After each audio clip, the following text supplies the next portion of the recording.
Anche oggi, per la seconda volta in soli 3 giorni, ispettori nella RSA di Marcon, nella San Giorgio, per la situazione più che critica dei positivi, con oltre la metà degli ospiti della struttura, insieme a diversi operatori sanitari.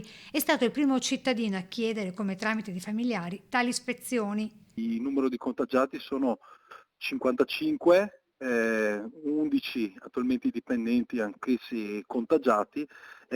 Siamo in attesa di ulteriori riscontri da parte dell'ASL, dell'azienda sanitaria, che ho voluto inviare per avviare delle ispezioni per capire quali siano le attuali problematiche all'interno della struttura.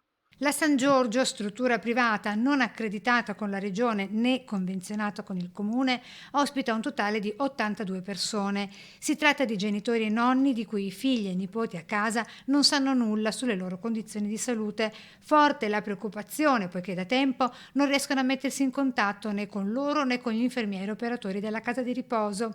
È proprio così, perché è stato il motivo che mi ha spinto a muovermi il prima possibile in merito a questo, essere trasparenti e chiarire quale sia la situazione sanitaria dei propri cari, dei propri familiari all'interno della struttura è fondamentale, è importante. Tante le lettere di denuncia con i noti timori inviati dai familiari al sindaco Romanello. Anche questa mattina numerosi sono i familiari che ci hanno scritto e altri ancora si stanno muovendo con le forze dell'ordine.